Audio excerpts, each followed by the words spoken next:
Shalom Obracha, j'espère que vous allez bien, que vous avez passé une bonne semaine. Mes amis, la semaine dernière, nous avons parlé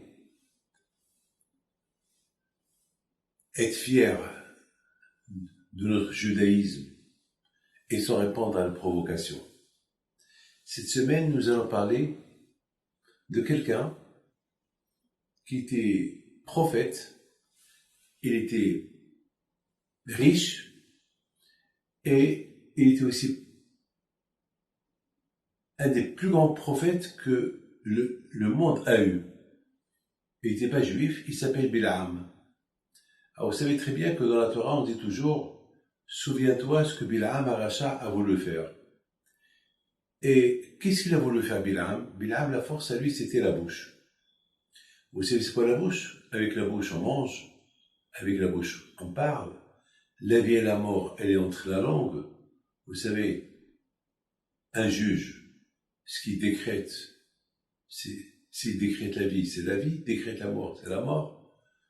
Voilà, la bouche. À tel point que, et les tzadikim, leur force, c'est aussi la bouche. Alors vous savez que Hachamim, il nous compare à un ver. Tolaat Yaakov, un ver. Pourquoi un ver? Parce que le ver, il a que la bouche, il n'a pas pour rejeter. Alors que nous, on mange et on rejette. Alors que le ver, sa force, elle est sa bouche. C'est tout. Sa bouche. Et nous, en Israël, notre force à nous, c'est la bouche. Priez à Kadosh Baruch Hu. Priez. Bilam Aracha, sa force à lui, c'était sa bouche. Alors, mes amis, ce Bilam Aracha, il a voulu tout faire pour détruire le peuple juif. Pendant que les juifs étaient dans le désert, pendant 40 ans, il voulait essayer de les insulter, parce que lui, ce qui sortait de sa bouche, ça se réalisait. Hachem, il a mis à la disposition des nations un prophète aussi fort que Moshe Rabbeinu, pour que les gens ne disent pas, oui, les Juifs, ils ont eu un Moshe Rabbeinu, et nous, les nations, non seulement on n'a pas reçu la Torah, mais il nous a pas donné un prophète comme que eux ils ont. Alors Hachem leur a donné un prophète qui s'appelle Bilam. Mais malheureusement, ce Bilam-là, au lieu d'en profiter de sa bouche pour rendre les gens dans le bon chemin, eh ben, il était un voyou. Il était un rachat. Il était orgueilleux. Il voyait que ce qu'il disait, ça va se réaliser. Ce qu'il disait, ça se réalise. La différence entre Moshe Rabbeinu et Bilam Aracha, c'est que Moshe Rabbeinu al Shalom, il n'y avait que des bonnes choses qui sortaient de sa bouche, que les bénédictions, que des bons conseils. Mais Bilam, ce qui sortait de sa bouche, c'est que des malédictions, c'est que des choses méchantes. Et voilà, c'était ça. Donc, tout le temps, il a essayé de trouver une provocation pour provoquer Hachem pour punir les bénis d'Israël. Mais Akash Baruch Hu, il était super bien avec nous. Parce qu'Hachem, même que Bilham, il était un grand prophète aussi grand que Moshe Rabbeinu, mais Hachem, il lui a enlevé tout ce qui concerne les Juifs. Si les Juifs faisaient quelque chose de mal, Bilham, il va pas voir ça. Pourquoi? Parce que Hachem, il avait peur que Bilham, il va dire à Hachem, puisque les Juifs que tu as choisis, ils font cela et cela, alors détruis-les, tue-les. Alors quand je vais au Rouge, jamais il a montré une colère contre les Juifs pendant les 40 ans dans le désert. Alors que les Juifs dans le désert, ils ont fait le veau d'or, ils ont critiqué Israël, ils ont fait plein de méchanceté, mais Hachem, il n'a pas montré ça à Bilam. Ça, c'est ce qu'Hachem, il nous reproche. Hachem nous reproche avec tout le bien que je vous ai fait. Je vous ai sauvé de Bilam, je vous ai sauvé de ses idées, je vous ai sauvé d'être exterminé. Et c'est ça ce que vous me rendez comme merci.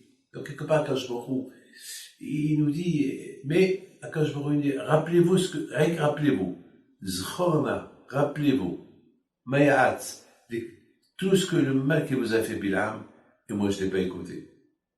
Le Ma'adat, c'est le code Hachem, comme ça tu sauras que moi Hachem, je suis un tzaddik. Et je ne sais pas ce que vous êtes en train de penser.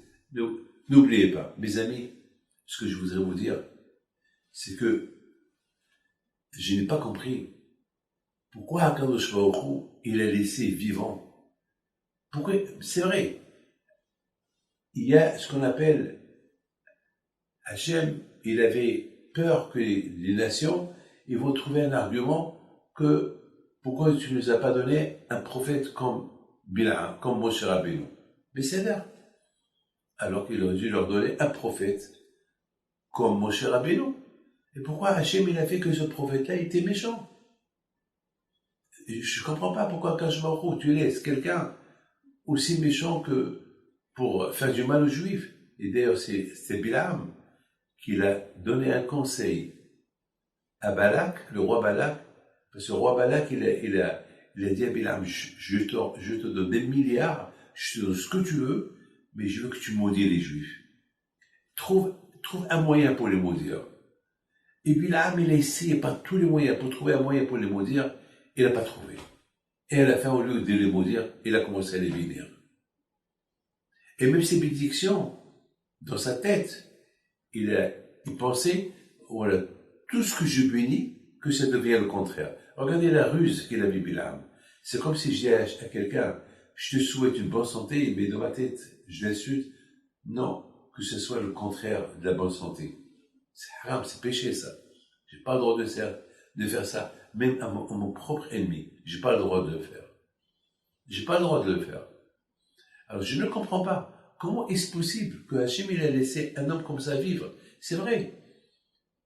Qu'il soit comme Moshe Rabbeinu, très bien. Mais quelqu'un qui est prophète, il a une prophétie gratuite, et qui veut faire du mal au monde, et qui fait... Nos sages disent qu'il a eu même des relations avec son âne. C'est de la folie, c'était un rachat, un tamé. Comment est-ce possible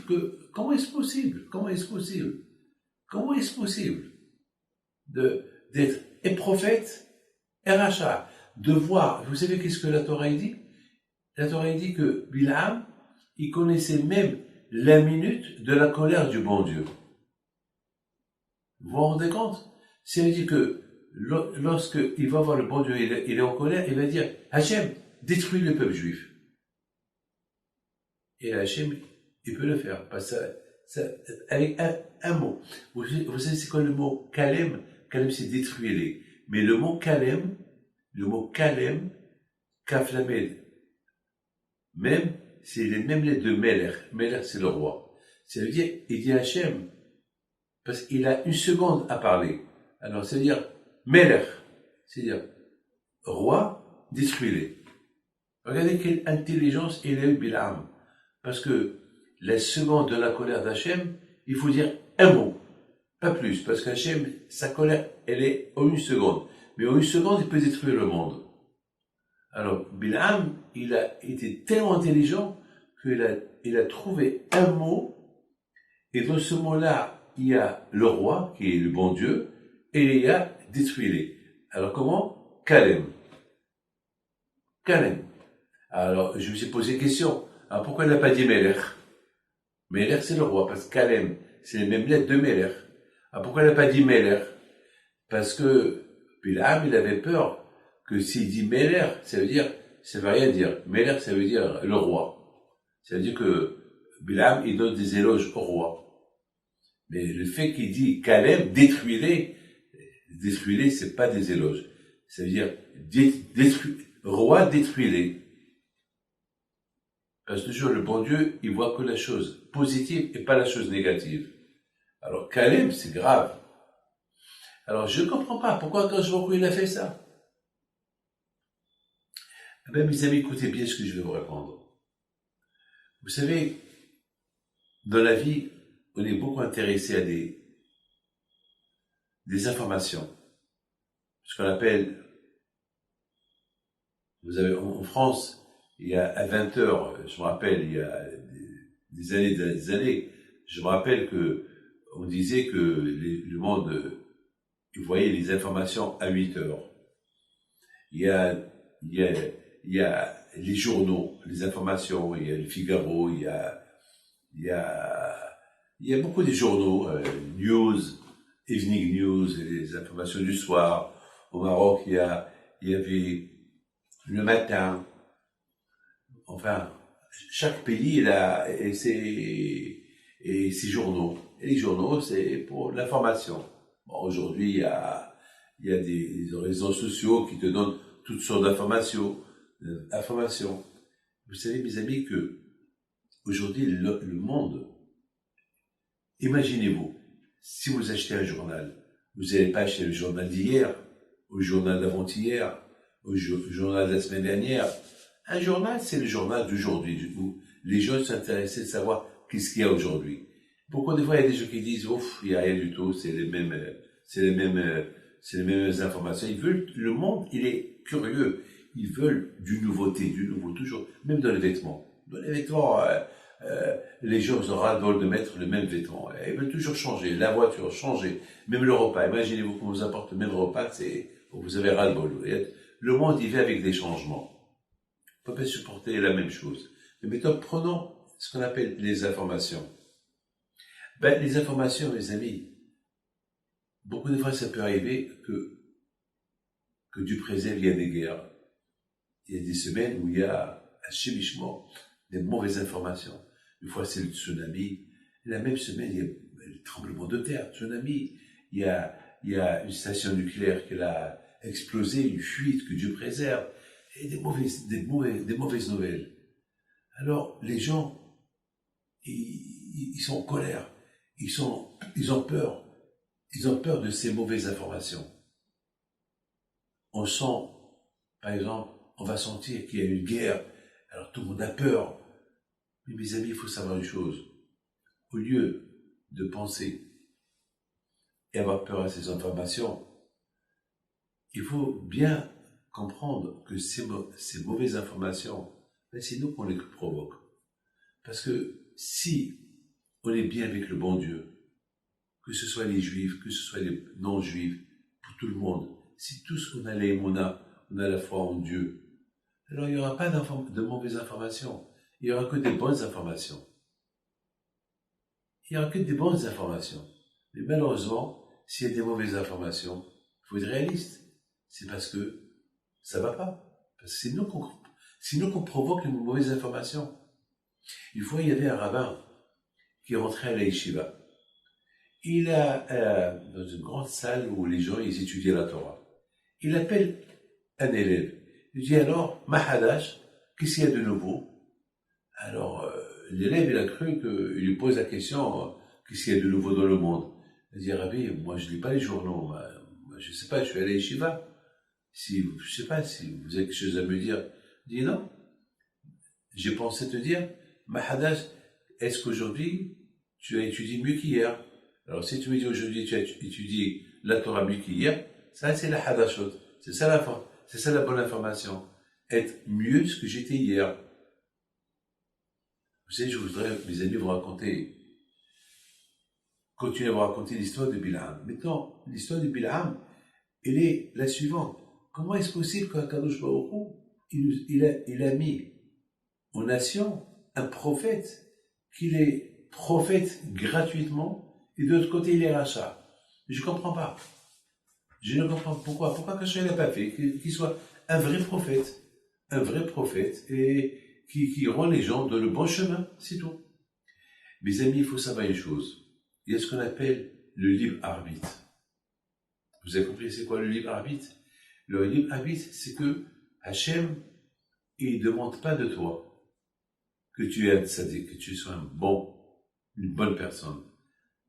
Hachem, il veut que toi tu travailles. On dit Hakol b'yedi shamayim, chotve ad shamayim. Tout est entre les mains du ciel.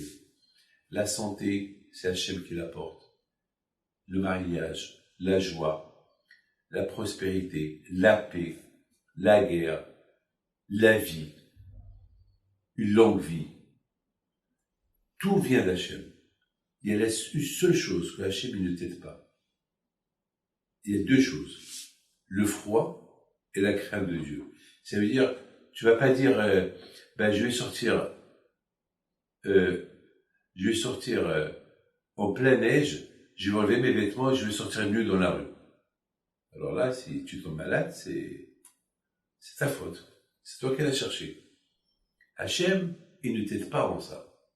Parce qu'il y a ce qu'on appelle il y a ce qu'on appelle la nature. La nature, lorsqu'il fait froid, il fait froid. Lorsqu'il fait chaud, il fait chaud. Tu ne peux pas dire, le bon Dieu va me protéger, le bon Dieu va me protéger avec contre le froid, et moi je sors, et le bon Dieu me protège du froid. Alors là, c'est toi qui l'as cherché. On sait, le bon Dieu ne t'aide pas. Il y a beaucoup de fois, mes amis, je vois des gens qui sont complètement fous. Ben maintenant, en plein hiver, c'est un marque qui veut montrer que, en plein hiver, ils sortent. Ils sortent dehors, sans manteau, avec un t-shirt. Mais ils s'en foutent. Ils mettent leur vie en danger. Même s'ils disent, sauf, c'est vraiment, je sais pas s'il n'y a pas de vêtements, je sais pas moi, mais après le panier, on sait le bon Dieu ne t'aide pas. Et aussi, le bon Dieu ne t'aide pas dans la crainte de Dieu. Hachem, il va pas t'aider pour le craindre. Mais Hachem, il va t'aider. Si Hachem, il voit que tu cherches à le craindre, alors Hachem, il va tout faire pour que tu apprends à le craindre. Mais si Hachem, il voit que tu veux pas le craindre, alors attends, je vois en cours, il t'aide pas. À Kolbe des Shamaïm, tout est entre les mains du ciel, à part la crainte du ciel. Et c'est écrit dans la Torah, Ma Hashem dorish me'imcha ki imlira. Qu'est-ce que Hachem, il demande de toi? Que la crainte. C'est-à-dire que Hachem, il te donne tout ce que tu veux. La richesse, ce que tu lui demandes, il te donne. Mais la crainte du ciel, il te la donne pas. Mais si Hachem, il voit que tu fais des efforts pour le craindre, alors là, Hachem, il va t'aider. Parce qu'il y a ce qu'on appelle le libre arbitre. Hachem, il a créé le libre arbitre. Fais ce que tu veux. On t'oblige pas. On n'a pas le droit d'obliger quelqu'un à devenir religieux. On lui parle, on lui explique, c'est tout. C'est tout. Et après, c'est à toi de décider. C'est à toi de décider si tu veux craindre le bon Dieu ou tu veux pas le craindre. C'est toi. Tu as le choix. Le choix, il est entre tes mains. C'est ça, mes amis. Donc, je pense, mes amis, que c'est ça la réponse pour Bil'am. Bil'am, Akadosh Baruch Hu lui a donné la prophétie. Il lui a donné des forces. Il lui a donné la force dans sa bouche. Il lui a tout donné. Bil'am, avec tout ce que le bon Dieu t'a donné, tu peux devenir un bon homme. Mais tu connais la vérité. Tu connais la minute de la colère du bon Dieu. Et pourquoi tu cherches pas la minute que Hachem, il peut faire du bien au monde? Cherche cette minute-là. Et comme ça, tu pries. Pourquoi quand je prie la porte, le bonheur, un peu plus de bonheur. Qu'est-ce que tu cherches que la minute de la colère du bon Dieu pour apporter le mal sur le monde? Pourquoi? Hachem, il lui a donné toutes les qualités, toutes les forces pour être un homme qui peut craindre Dieu et peut-être devenir un homme de Dieu. Mais lui, il n'a pas cherché ça. Lui, il a voulu utiliser ces forces du bien que le bon Dieu lui a données pour les rendre les forces du mal. Mes amis, il faut savoir une chose, et c'est la raison pourquoi la Torah, il nous a écrit cette paracha et qu'elle s'appelle la paracha de Balak et de Bilam. Pourquoi la Torah nous a écrit, nous a donné la paracha qu'elle s'appelle, il nous raconte toutes ces histoires pour vous dire que voilà, l'être humain, il peut être aussi prophète comme Bilam, il peut être un grand rachat. Et Balak aussi. Balak aussi, il était un grand croyant. Il croyait beaucoup en Dieu. Balak, c'était le roi de Moab. Il était un grand croyant. D'ailleurs, c'est pour ça qu'il a appelé Bilam. Il a dit, Bilam, je sais que toi, tu es très proche du bon Dieu. Alors, aide-moi à éliminer les Juifs. Et à la fin, il n'a pas réussi à éliminer les Juifs, mais il lui a donné un conseil. Il a dit, leur Dieu, il n'aime pas les femmes. Il n'aime pas l'adultère. On voit leur des femmes pour qu'ils fassent avec eux, et le bon Dieu, au moins, il va les punir. Et c'est ce qu'il a fait Balak. Lorsque les Juifs, ils étaient à la frontière d'Israël, Balak, qu'est-ce qu'il a fait? Il a amené des milliers de femmes, des belles femmes, des femmes mariées, très jolies femmes. Et oui, pour vendre du tissu aux Juifs. Et autour du camping juif, ils ont construit des centaines de tentes. Et dans chaque tente, il y avait une belle fille. Il y avait une vieille et une belle fille. Alors lorsque le juif, comme il vient pour acheter du tissu, il se passait que la femme, elle disait, tu veux du beau tissu? C'est à l'intérieur. Tu rentres à l'intérieur et tu trouves le beau tissu que tu veux. Et malheureusement, à l'intérieur, il y avait une fille qui n'était pas bien habillée. Et le juif, il voit ça, il a eu le Sahara, il approche vers la fille, et la fille lui dit, eh ben, si tu veux fauter avec moi, jusqu'à que tu embrasses mon idole, la Avoda Zara, l'idolâtrie. Et il va lui donner un verre de vin, c'est pas cachère. Et c'est comme ça qu'ils ont fauté, malheureusement. Et il y a eu 24 000 morts, malheureusement, chez les Juifs. Comment vous pouvez imaginer un homme comme Bilham, qui était prophète, qui était proche de Dieu, et il est arrivé à être méchant comme ça? Eh ben, c'est ça ce qu'on appelle le libre arbitre. On a vu des gens, ils étaient avec une grande barbe, des religieux, et après ils ont tout lâché. Le bon Dieu ne les a pas aidés pour ne pas lâcher. Pourquoi? C'est le libre arbitre. Et c'est ça ce que la Torah elle veut nous apprendre. Elle veut nous apprendre, on peut être comme Moshe Rabbeinu, on peut être comme Bilham, et tout dépend de nous. Et on a ce qu'on appelle le libre arbitre. Le libre arbitre, c'est à nous de décider dans notre vie. Est-ce qu'on va être bien? Est-ce qu'on va être méchant? C'est à nous. Les informations du monde, ce qui se passe dans le monde, c'est à nous. C'est nous qu'on décide. Mais vous savez, mes amis, c'est Bilham, il y a quelque chose de magnifique que la Torah raconte sur lui. À un moment donné, Bilham, lorsqu'il a vu qu'il ne peut pas insulter les Juifs, lorsqu'il a vu que Hachem, lui a pas donné la permission d'insulter, d'ailleurs, Hachem, il a commencé à contrôler sa bouche. C'est-à-dire, lorsque Bilham voulait insulter, il bénissait. C'est la folie. Akash Baruch il a voulu montrer à Bilham que le peuple juif, il dépend de lui.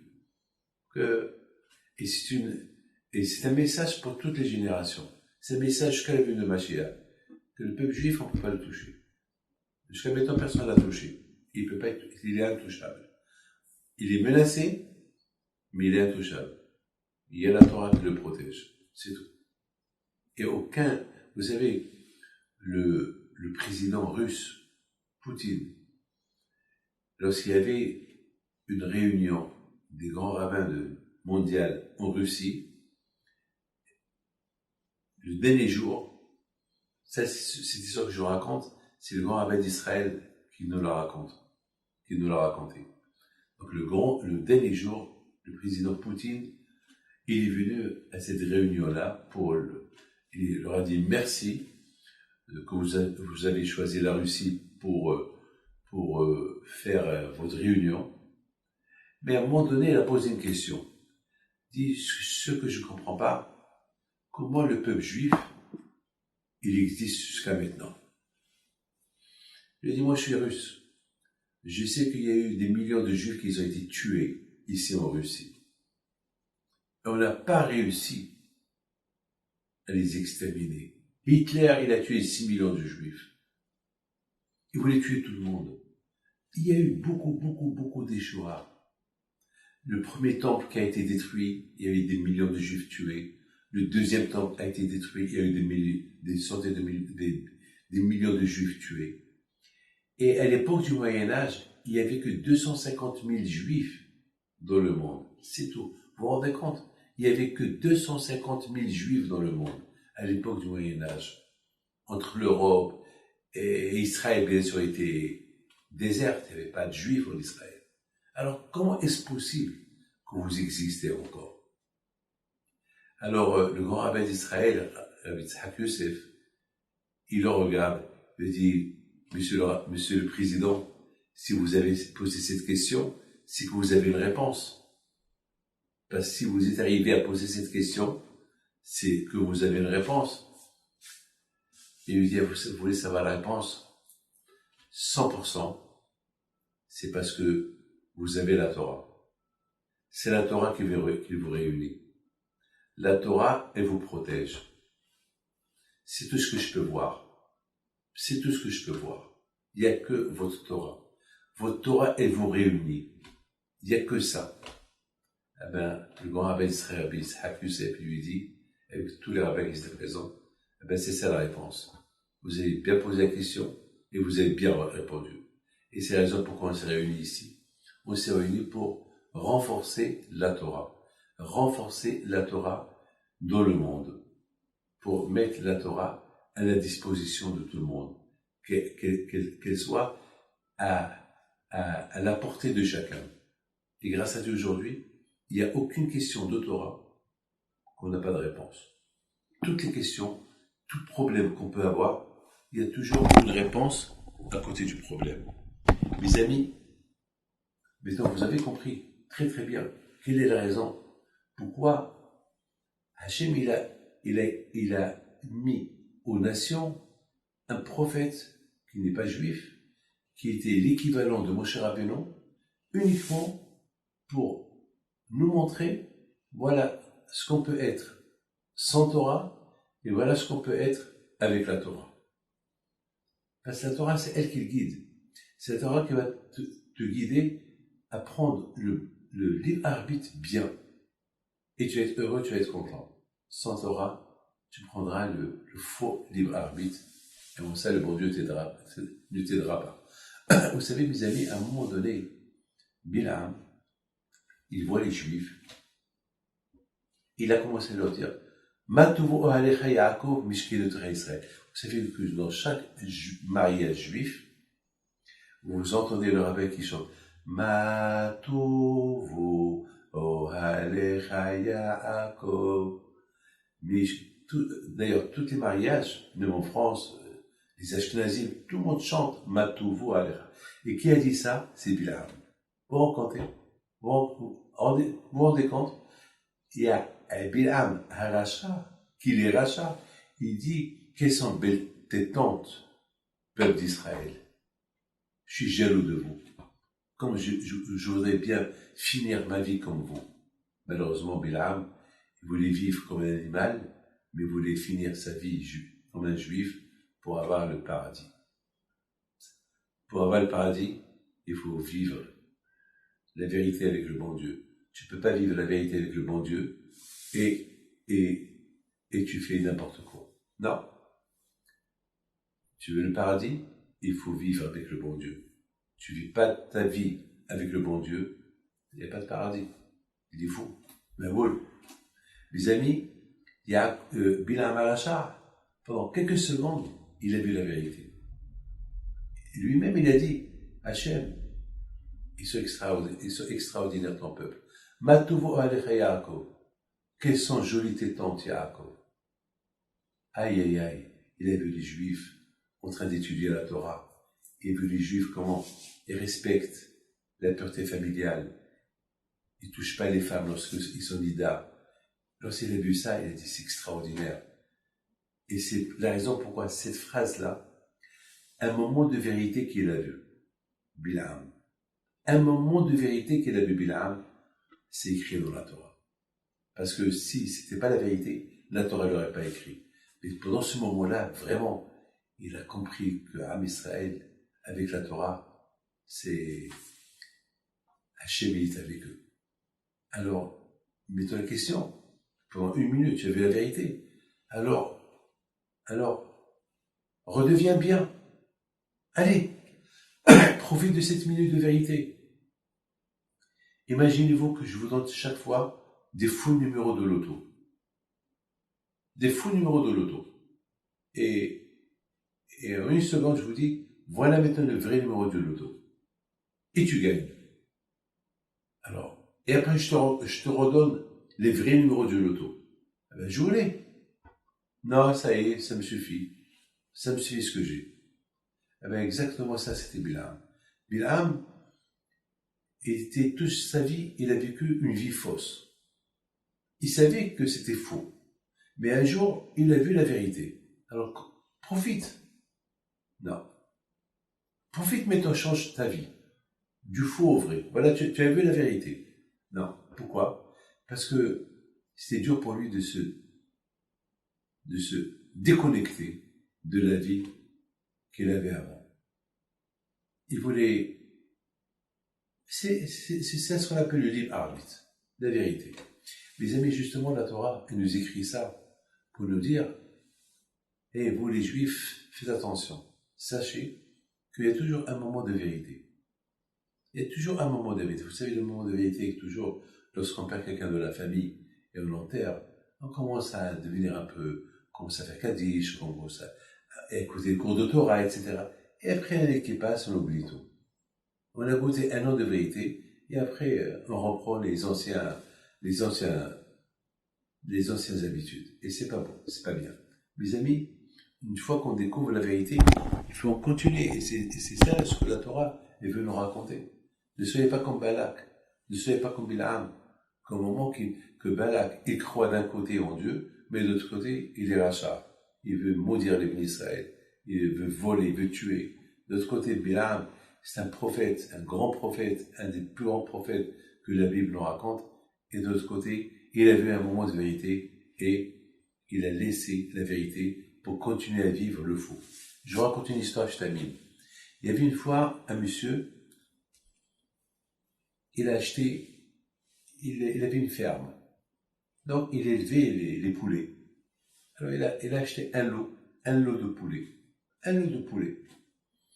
Et, soudainement, il remarque que dans ce lot de poulets, il y a un poulet qui est bizarre.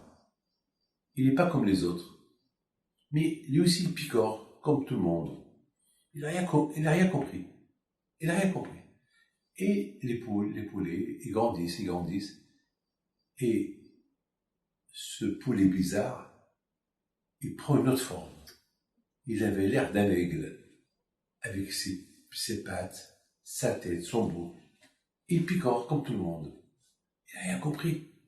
En plus, les poulets se disputaient avec lui, alors que lui, avec un petit coup, il peut les tuer tous.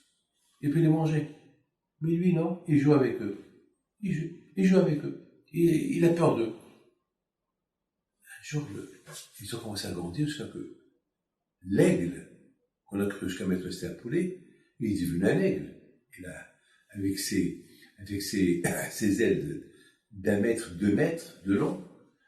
Et alors, le propriétaire, il a vu ça bizarre. Un aigle qui ne mange pas de la viande. Il a eu de la peine pour lui. Il dit, c'est pas possible. C'est pas possible. Qu'est-ce qu'il fait? Il prend l'aigle. Il a bien élevé, il le prend. Il monte dans une montagne. Il dit à l'aigle, hé, monsieur, toi tu es pas un poulet. Toi tu es un aigle. Toi tu ne peux pas picorer du blé.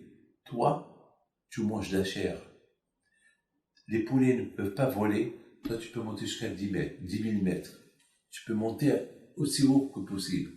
Ah, maintenant, ta place n'est pas avec ces poulets-là qui me fait la peine. Allez, va-t'en. Il le lâche. Et l'aigle, il tombe. Et encore, il le reprend. Je t'ai dit, tu n'es pas un poulet, tu es un aigle. Il le relâche. Encore, il prend un peu les ailes, et il s'envole un peu, après il retombe. C'est la dernière fois. Encore une fois, il le jette vers la montagne, vers le bas. Et là, l'aigle, il s'est habitué à l'air, il a commencé à voler, et il a disparu. Mes amis, nous, on n'est pas des poulets qu'on picore. Hachem nous a donné la Torah pour monter avec la Torah. On ne picore pas, on monte. On monte dans le chemin d'Hachem, le chemin du bon Dieu. Et c'est ça notre but et notre rôle dans ce monde-là. Et je répète encore une fois, c'est écrit dans la Torah que lorsqu'on suit le chemin du bon Dieu, les nations, ils prennent l'exemple de nous. Ils disent, regardez, ce peuple-là, la Torah, comment il les a rendus. Mais lorsqu'on veut devenir comme tout le monde, alors, c'est vrai, on est comme tout le monde. Mais non, lorsqu'il s'agit de la Torah, on n'est pas comme tout le monde. On doit vivre on doit être comme tout le monde, mais la vie juive, la vie de religion, ça, il ne faut pas la lâcher. Torah Tziva Lanu Moshe, Moracha Kilat Yaakov. Cette Torah que Moshe Rabbeinu nous a donnée, on la suit, et avec le respect des nations. Respectons tout le monde. On a vu, grâce à Dieu, on a vécu au Maroc, on a vécu en Tunisie, en Algérie. Au Hachem, tant qu'on suivait les Torah Mitzvot, jamais ils nous ont fait du mal. Jamais, jamais, jamais. Que ce soit partout. Mais malheureusement, n'oubliez pas une chose que, maintenant, vous me posez la question sur la Shoah, pourquoi ça s'est passé ce qui s'est passé, il y a des bons juifs, des mauvais juifs, tout le monde. Bon, ça, mes amis, j'ai pas de réponse. Il y a des choses que je ne peux pas répondre. Après 120 ans, on pose cette question au bon Dieu. Et lui, il pourra vous la donner, et dans l'autre monde, il n'y a pas de mal, donc vous allez accepter. Mais dans ce monde-là, même si je vous dis la vraie raison, ça va être dur de l'accepter. Que le bon Dieu vous protège, vous donne la santé, et profitez des grandes syndiqués de l'Europe de l'Est, que vous allez pèleriner maintenant, que l'Ozéroth soit avec vous, Amen, Amen.